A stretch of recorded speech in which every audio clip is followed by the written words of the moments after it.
Simon Bowthorpe from all our chats on Clubhouse in the non-video format, audio format, here in Qatar, tiny Gulf country, but one that was the eyes of the world. The World Cup just culminated and just ended before we know it. Argentina, third title. And Messi, finally all those really questions has been answered. And Maradona is not with us today on this one, but probably looked out from the stars above, saw the sun on the Argentine flag, and the star on the ground. Lionel Messi has a World Cup. Okay. What do you want me to say? I guess it was like preordained, like the whole of the World Cup here, living it here in Qatar.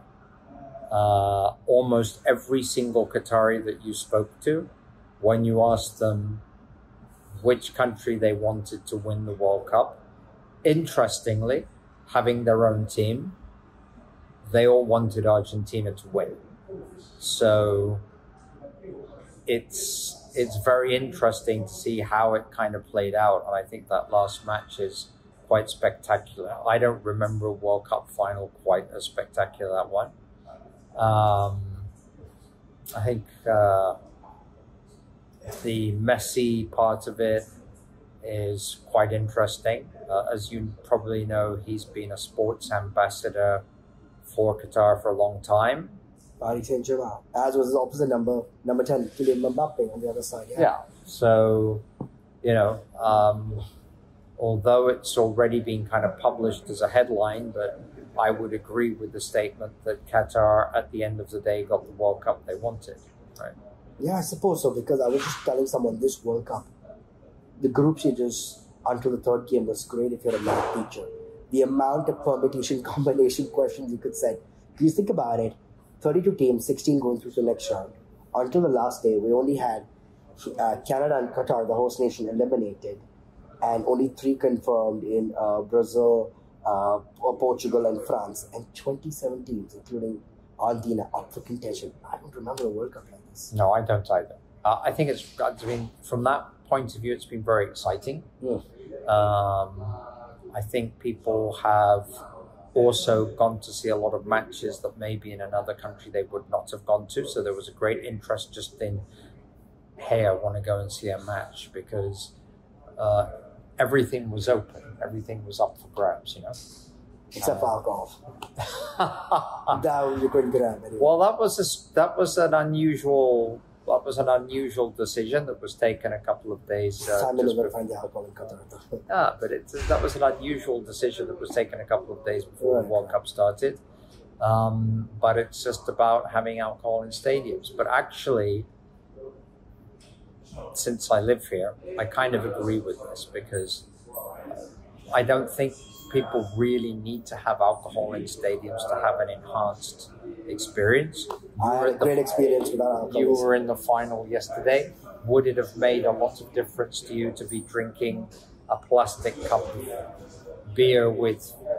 It could have eased the tension a little. Well, I didn't know you had tension. That's true. I probably... That's the beauty of knowing your country is never in a World Cup. You can enjoy it as a neutral as much as you want. I mean, I just think France, right? We spoke about France so much. There's all this guidelines around here, but just stick with France for a minute. On one hand, it was Mbappe v Messi. Mbappe was obviously the next generation, already from last World Cup as breakout sensation, is already superstar.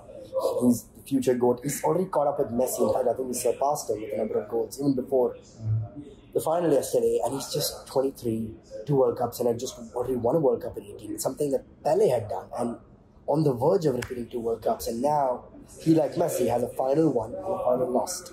I just couldn't... It was just Mbappe was Argentina last 10 minutes, but for 70 minutes, there was no France. Yeah, I was very shocked,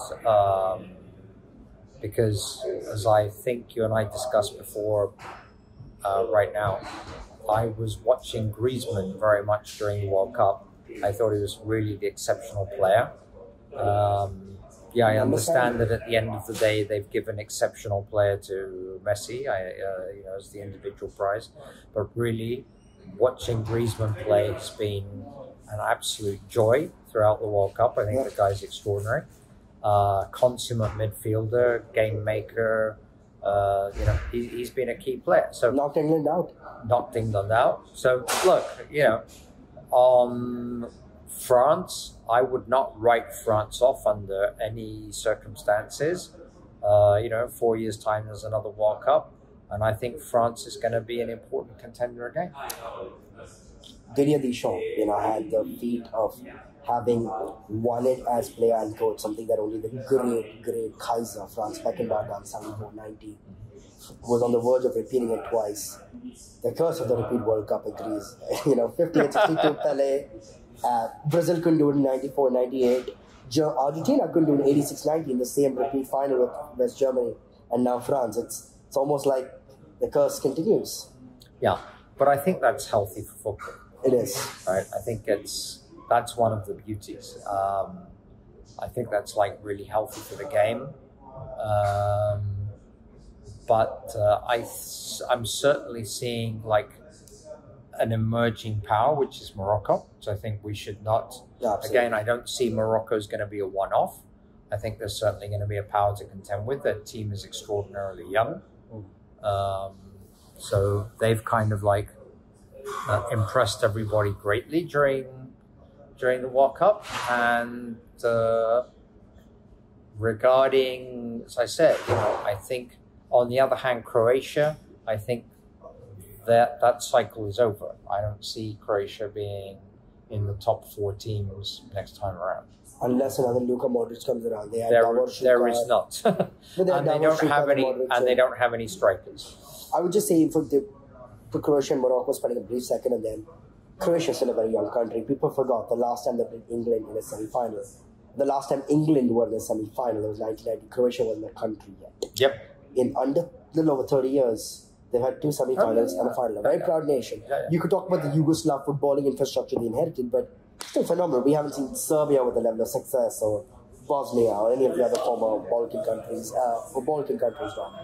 And Morocco as well. What a fairy tale story. I mean, not since Korea 2002, which some would argue was very contentious given some of the refereeing decisions, has a side really done it. Maybe Croatia 98, but Croatia still again had the Yugoslav infrastructure. But Morocco, in a group that Croatia and Belgium was ranked 2, don't forget. And there was their golden chance to win a World Cup with their golden generation.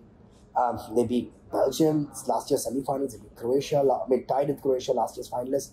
Beat Spain, Portugal. If they take it on France, it could only take down virtually. And that wasn't the beat, but so much to go for. But the last question, for Argentina, 3rd World Cup, it closed a deficit with Brazil, which 5-2, 5-3 sounds a lot better now. They've left France behind in the 2 team trophies, and they're now they sit alone as the only team won 3 trophies. It's a rejuvenated country that has had a lot of economic malice, and now sits at the pantheon of footballing dominance, at least until the next World Cup. Because I think the good thing about global football is it's connected with geopolitics, but derived from the economy. You don't see US and China at the top of this at all. You don't see that. And as in Argentina's weak in economy, but football powers. Messi is POTUS in this world, even if he doesn't have it.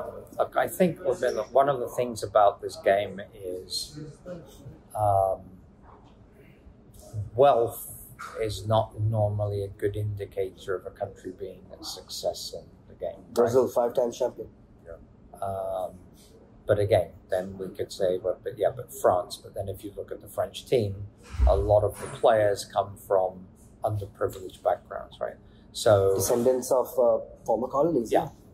So I think it's a game for young, hungry men, right? That's kind of like my take.